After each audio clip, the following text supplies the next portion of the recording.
Okay, so we have a Ward's. It's an Airline model 62701, and this radio is from 1939. Probably made in 1938 for the 39 model year. Obviously it's a console. It's a 7-tube set, and I got this radio. A guy messaged me on Facebook who is local here, said that he had a couple of radios that were in his dad's attic. I guess he had passed away, and they were wanting to get rid of them, and so you know, not really wanting to see these go to the trash, I went over and picked them up. And there's this one, and then there's a Zenith, which is out of frame right now. This one's from 39, the Zenith is from 40, so I figured we'd start with this one here. It is in fairly decent shape. It's got a lot of scratches and stuff on it, and the grill cloth is torn up on it some. So you know, this thing being stored in an attic, it was probably, I'm surprised it's not worse than it is, because you know, around here it gets over 100 degrees during the summertime, and up in the attic it can be 120 plus. So anyway, it is, the power cord was cut on it, and I guess this is the antenna, what was supposed to be of the antenna. Like I said, 7 tubes, and it seems like they're all there, which is good.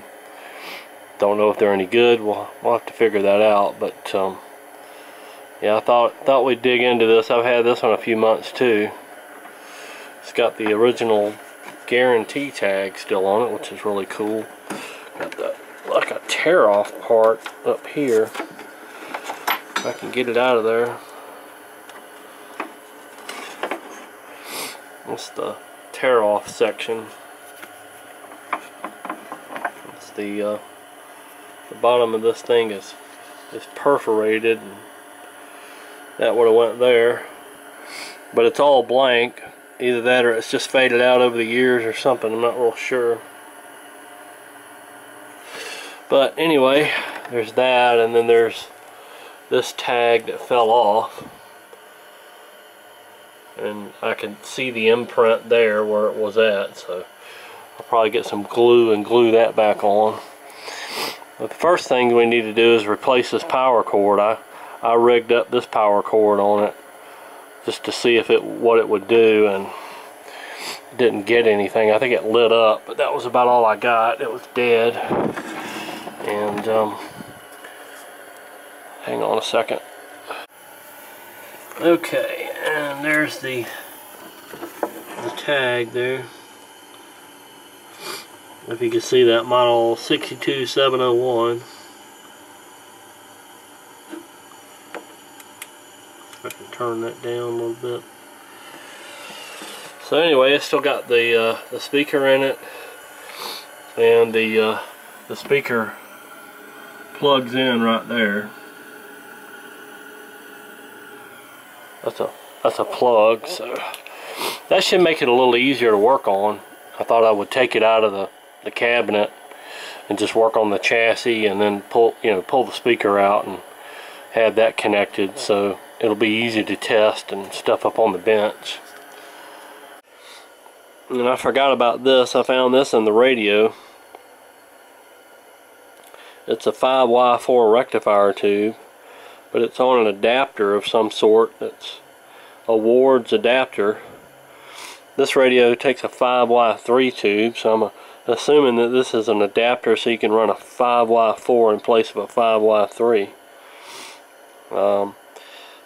I went ahead and replaced that 5Y3, or yeah, with a 5Y3. I had one in stock here, so yeah, I won't be needing this. I could probably use this tube for another radio, but that's That's kind of interesting. It was laying inside the radio when I got it. Wasn't plugged in. Alright, so here's the chassis. All nice and dusty. And of course the powers that be are always gonna have this happen. So, well, we have that to look forward to. And I don't see a needle either. That sucks. Yeah. There's no needle either, so yeah. That ain't good. I'll look in the chassis, but I doubt it. This is probably the reason why they quit using it, I would imagine.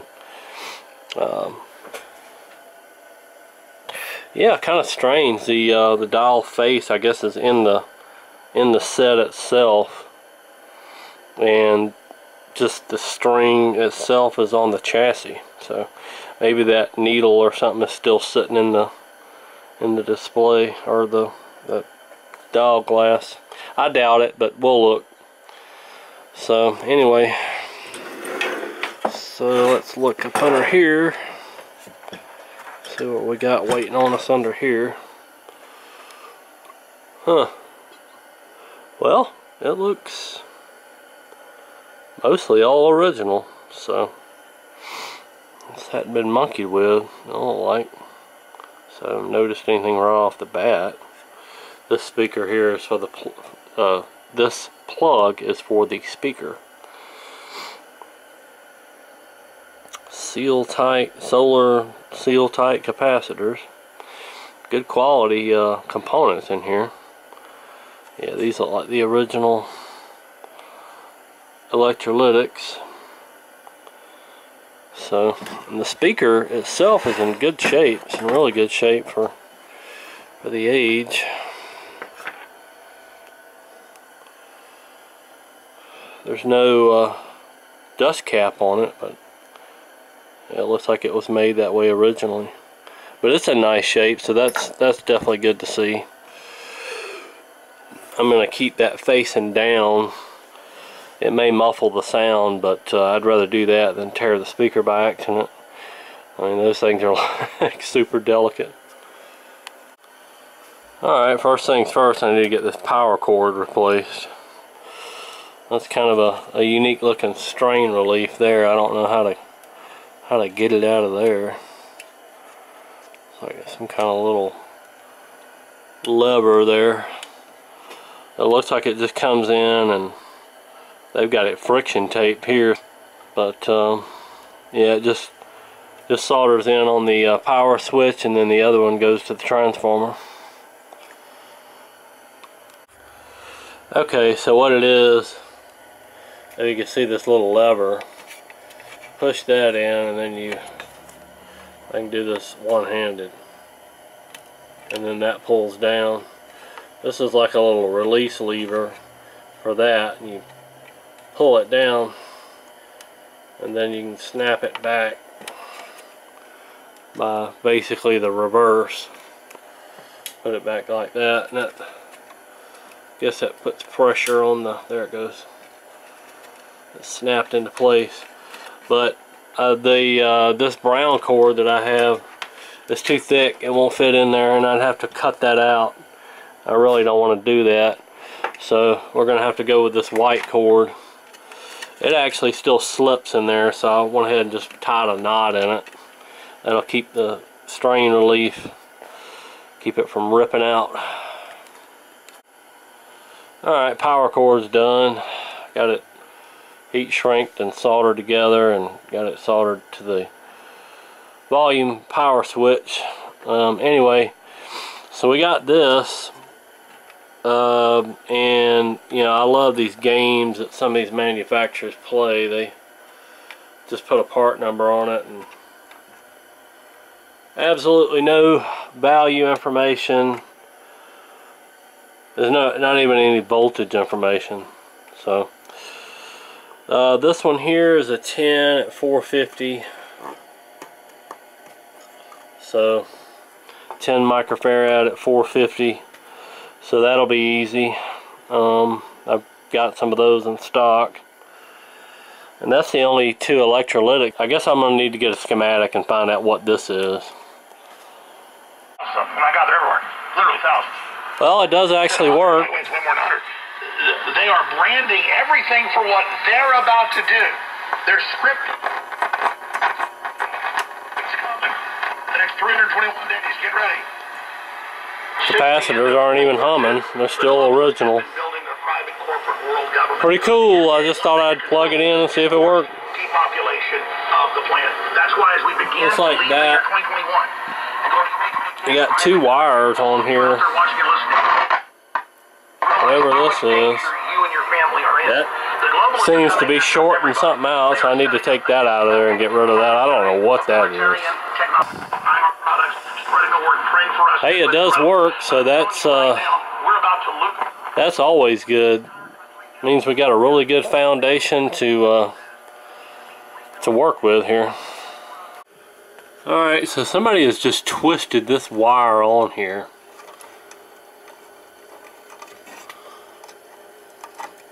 So I'm gonna get rid of this crap before it shorts something out. Yeah. They just twisted both of those wires together onto here. I'm guessing that was some kind of an antenna connection or something. I don't know. Whatever that is. If anybody knows, let me know. But it's gone now. And that thing is like just, you know, twisted around, touching stuff. I don't want to burn nothing up, so that's got to go. It works, but it's got issues.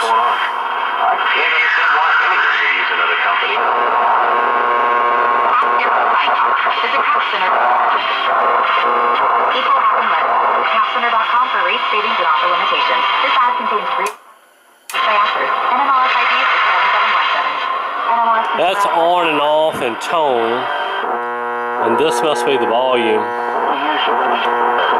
Pretty standard stuff, right? Yeah, it's got issues. Chocolate, red wine, pie. And a minute ago when I was playing the radio, it was on shortwave, so. Worst nightmare, or maybe they've already anyway, by the way, I forgot to mention it in the last clip, but I changed this bulb and that was what was in it.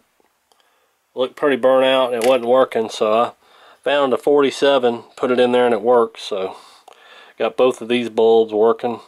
The eye tube, I think it's dead though.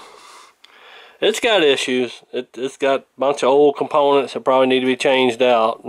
This thing probably ain't been powered up in 40 or 50 years. Ain't no telling.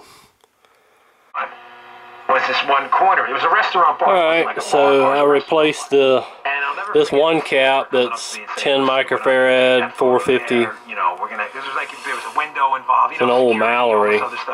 Replaced that, and that seemed to. The best spot with the window, and we make it work. And I said, yeah, we can black it out and do all that stuff. Seemed to take care of all that hum in there. It was smart. It was like, you know. It's still got this one here, but. About his history in the past with alcohol, and the president doesn't drink anymore. Seems like a good start, I guess. And I thought, oh, that's.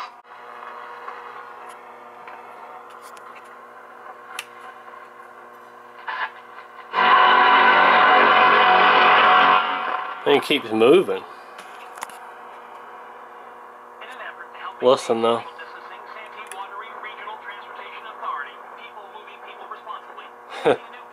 Hang on.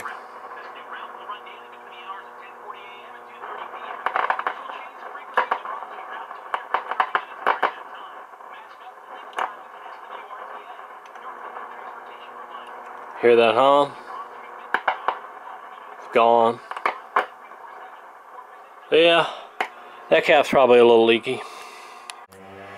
Alright, so this is kind of interesting. The schematic. When I went to go get the schematic, there's two different schematics for this radio. This is a model 62701, but they also made a 62475, and as you can see, they made an early and they made a late. So there are some differences in the electrolytics in the power supply. The late had 2 16s, and the early had a 10 and a 12 microfarad, or excuse me, an 8 and a 12. But being able to figure out what the difference was, whether I had an early or late, was kind of obvious when you look at this. The late had the off and tone control and a separate volume control, and the early had the on-off volume control, and the tone was separate from the power switch. So this one has a tone off tone control, so this is a late model.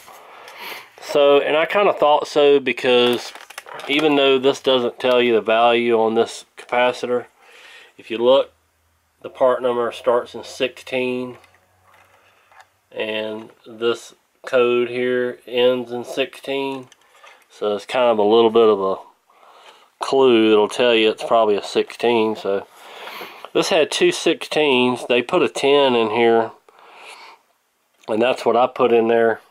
It's supposed to have a 16.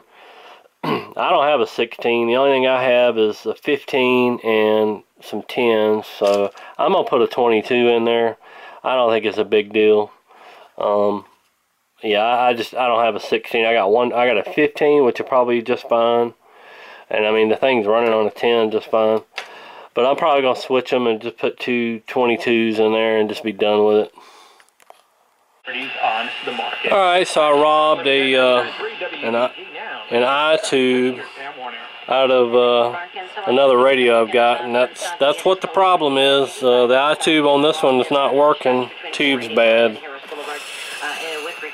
The original Ward's, and it does not work, but plug that one in, it's working good. So yeah, and these 6U5 tubes, to my recollection, are not cheap, so it may just have to be out.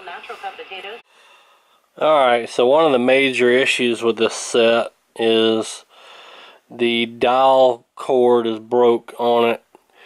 Now the dial cord is not that big of a deal. I mean, it's a pain to put them in, but the main issue is the needle is missing. So it would have been something like this, but a whole lot longer. It has sort of a track on it. I don't know if I can show that. Hang on. Alright, so the issue is this needle. Now this needle here is way too short. I don't know if you can see that, but it does fit down over the top of the track per se, and it will slide back and forth. But it is a little long because there's rivets that hold in this piece, which is like, you know, kind of a light diffuser or whatever you want to call it. And these rivets. So we'll have to trim the back of this off here, make this part a little shorter, but it will work. My theory is that somebody pulled the chassis out without pulling the needle off the top of that track there, which goes in front of the dial, and they broke the dial cord, and the needle must have got lost somewhere in the process. So I think that we can probably make this work. This thing is soldered on here. I don't know if you can see that, but it's soldered on there. So I may be able to desolder that and get a piece of copper wire that's longer, like, I don't know, maybe a piece of Romex wire or something, like electrical house wiring, and take some of the strand off of it and solder on a longer one, and then paint it white. I think that would work. You know, because getting a needle for this thing is going to be impossible. I mean, you know, these things are 70, 80 years old, you know, you ain't gonna be able to find a needle for it. Alright, so what I'm gonna do with that needle and the string and stuff like that, I'm gonna have to get some dial string. I don't have enough. I've got some. Got this stuff, but it's just slightly too short, what I've got left over. So I'm gonna have to get some more of that. And you know, I'll pick it up when I get some dial cord. And I'll just go ahead and push on with what I've got, which is components. I noticed when I was playing this looks like this heated up and it's starting to get hot. So we need to replace this cap. It's a .006. I don't know, that's kind of a weird value, but you could put a .005 and it'd be just fine. Okay, I haven't got my dial string in or anything like that. It's still the same day. But I went down to the garage and looked through the wire I have and cut off this piece of wire here. It's just like number 14 wire from, you know, a Romex wire for the ground part of it, and that's pretty close to the thickness of what we have on here. So I think what I'm going to do is, I noticed that this dial pointer has like a bend to it right before where it's soldered at. I can take a pair of pliers and put a bend in that, and as far as length, I can just cut it for what I need on length, so it shouldn't be too big of a deal. I think that's about what we're looking for right there, that bend, and I went ahead and unsoldered that. And I took this down there on a wire wheel and cleaned it up, so that should solder up. I think that's about what we need to look for right there. So all I have to do is just get some white paint, paint it, and it should be good. I'll have to cut it to length. I need to check that and make sure it's the right size.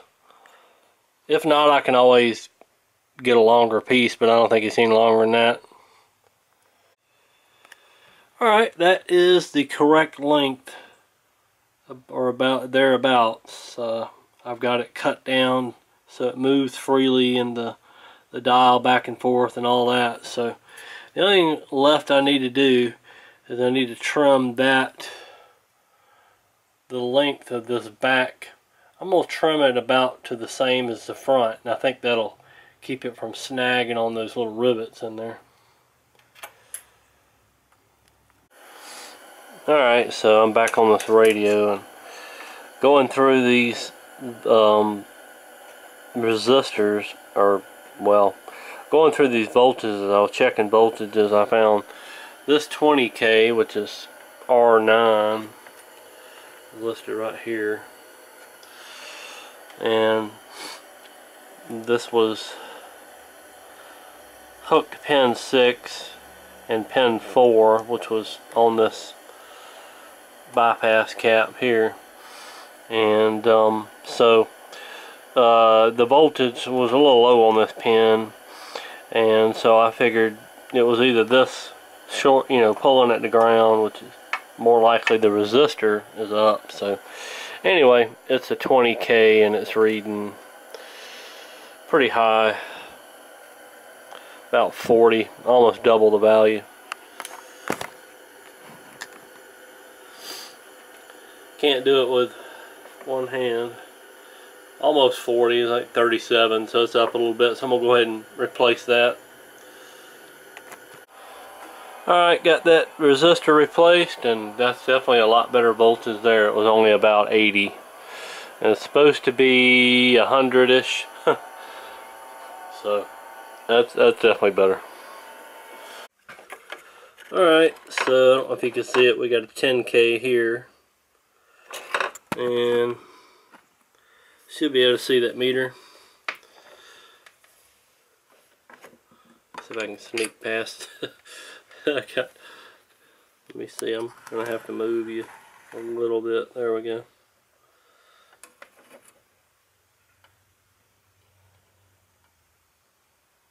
Well, it's reading about 26K. So yeah, that's time for that one to go.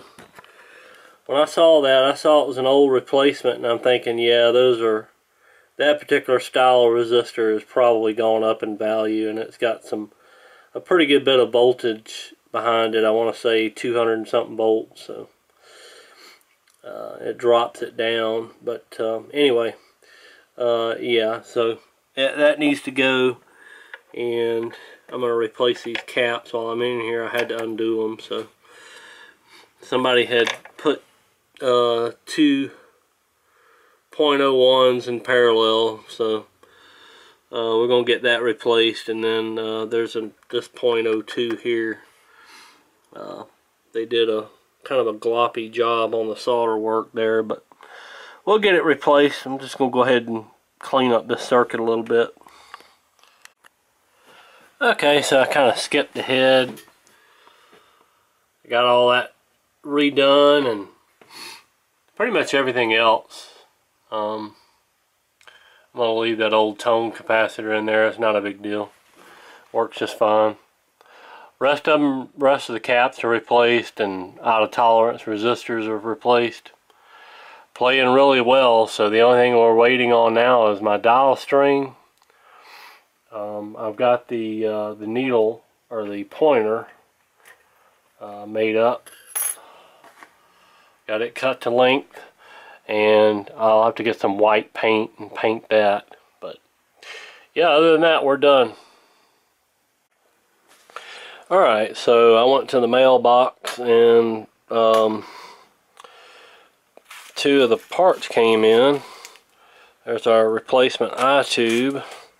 This eye tube is being borrowed from my silver tone console, sitting just off the view of the camera. And this is the dial string. I got 24 feet this time, so I should be able to do a few radios with that. So I think I want to check that eye tube and see if it's good. I think I'm just going to plug it in, see what the illumination's like, and we'll check them all, you know, all the tubes on the tester a little later in the video. Well, I don't know if you'd call that working or not. I mean, there's a faint greenness to it, but I mean, that's pretty weak, and this thing was advertised as test bright, so no, that's really weak. Now that's a properly operating eye tube right there. That's the one out of my silver tone. I have no idea why somebody would even list and put that online to sell. It was something I got on eBay, and I'm gonna contact the seller, and we're gonna have to figure out something with that, because that's not acceptable. Alright, so we got it restrung. It seems to be working pretty good. This is the only thing I could come up with that made sense. From the old dial cord, I knew the dial cord, both of them threaded through one of the holes and was tied off, and I've got this spring stretched out pretty good, because the only way I didn't have enough cord. I probably should have cut it just a hair longer to make a knot, and it was right as it come through. So yeah, that'll work. It puts a pretty good bit of tension on it, and it goes all the way down, and I'll have to oil that, and it goes all the way up and stops, and it's actually got a little resistance to it, so it's got a good grip. So anyway, yeah, basically what you're going to do is 3 wraps on your tuning shaft. You're going to come up, go back over, down over your wheel here, down, back around in the hole, and then from the other end you're just going to go up, around, and down in the hole. And that's the only thing I could find that made sense. And when you've got the gang fully open, it's going to be the hole, because there's 3 holes in this thing. it's going to be the one that's about the 1 o'clock position. So yeah, that's how you do it on these Ward Airline 62701. So hopefully somebody out there needs that information. I think it's also may apply to the model 62473 because it's got the same schematic. So hopefully that'll help somebody out there, because these things are a pain in the butt. Alright, so we're on the military tube tester. This is a 6AC5, which is the audio output tube on this set. Let's see, I've got the line adjust. Need to back that off a hair. Alright, so we got our line adjust set. Well, we did. Switch is being a little flaky. Let's check for shorts. None. And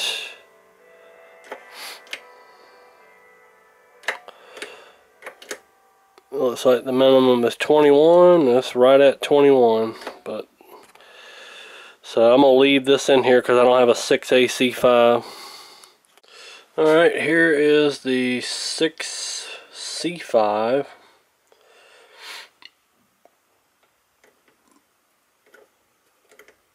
Wrong button. Yeah, that looks good. Alright, so I found a 6AC5 in my box over here. It's a short glass tube. This one checks a little bit better. It checks about 25. The other one was checking right at 20, so I'll go ahead and go with this one. By the way, that other tube I just checked, the 6C5, it must be being substituted for a 6P5 because the 6P5 is on the schematic. But I don't have a 6P5, or I don't even have a 6C5, so we're just going to have to leave that in there. Alright, so this is a 6Q7. It's used as the AVC and the detector, second detector, and a first audio tube. It's the dual diode type tube. You got to test it on the diode scale, and it's failing miserably. And I kind of thought this was going to happen because these are original tubes, and I have a feeling this is a pretty high hour set. Now that's on diode 1, and then this is 2. That one checks a little stronger, but the minimum value is 40 and we're getting only 20 at the max. So you think we're going to have to replace this one too.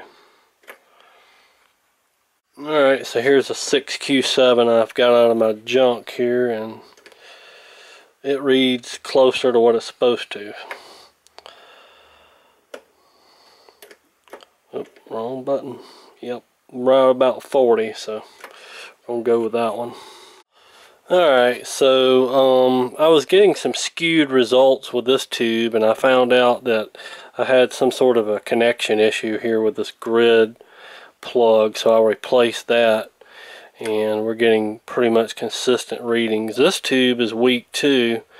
The minimum value is supposed to be 36. When you initially press it, it goes up above 30. I don't think I waited long enough that time, but it will go just a hair up above 30, say 31, 32, and then start dropping off. So this is a 6K7. I've got plenty of these tubes, so I'm just going to go ahead and replace it. This is used as an IF tube in this set, and I've got one here that checks good. I'll show you what it checks.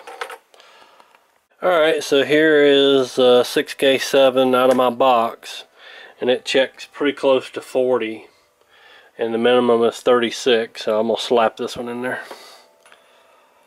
Alright, so here is a 6K8. It's used in this radio. I believe this is the RF tube. Burst detector and oscillator. It's the oscillator tube. It checks, the minimum value is 25. It's about 27, so that's good. Alright, so we got it all back in the cabinet. Got our dial pointer put on. It's in there. I'm borrowing the eye tube from my silver tone, so you can kind of see what it looks like and what it's supposed to look like.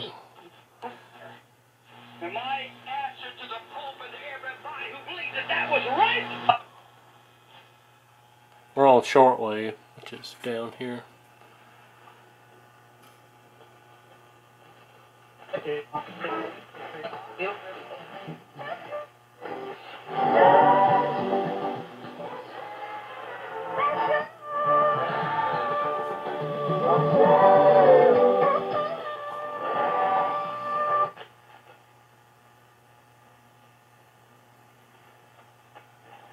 It is during the daytime.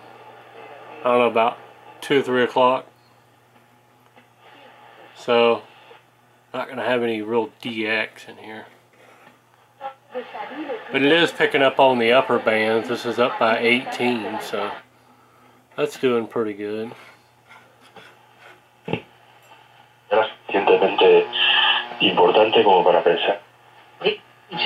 Existing ventilators are too expensive to purchase and challenging to maintain for these countries, and because of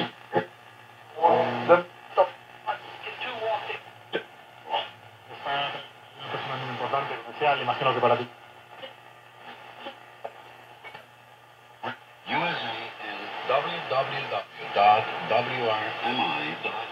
Send us your comments and reception reports.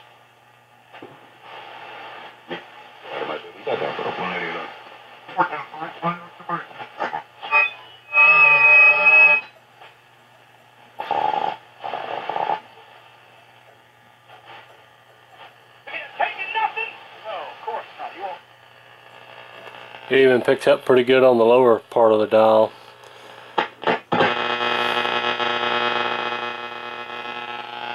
Back on AM.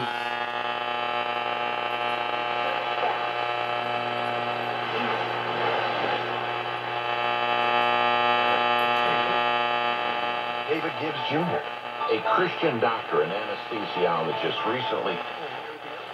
Thousands of flights were canceled this holiday weekend, and that's due to a rise in COVID cases and, of course, staffing shortage. Oh, go. Here we go. Here we go. Commercial stop. Classic rock A to Z. Go. This is Classic Rock, A to Z. The Rock FMs.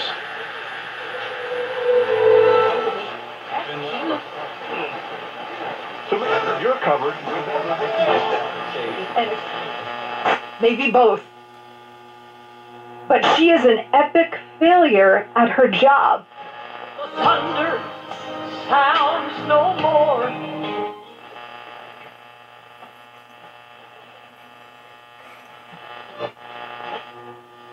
And on top of it, she's immensely unlikable. No one can stand her. There's my, well, yeah, right now it's my Ward's Airline 1939 model 62701 console. I'm going to add to the very end of this video that I'm going to offer this radio back to the guy that gave it to me. He gave me 2 sets. He gave me this one and he gave me this one, which is a Zenith. It's from 1940. We'll get to that in another video. I'm going to do a little bit of gluing on this set. There's a piece of wood that came off the bottom corner there. And there's a little paper tag that goes on the back of the chassis. I'm going to glue that back on. But I'm going to offer this back to this guy because this set belonged to his dad. And during these negotiations between these sets, he asked me if I would fix one and give him one. So I think that's what I'm going to do. When I took them, he said just take both of them, don't worry about it. But, you know, I think I'm going to give it back to him. I'm going to offer him this set and see if he wants it back. If he doesn't, I'll keep it. But either way, it's working. And, you know, if he wants it back, he's welcome to it. So appreciate y'all watching and take care. Happy New Year.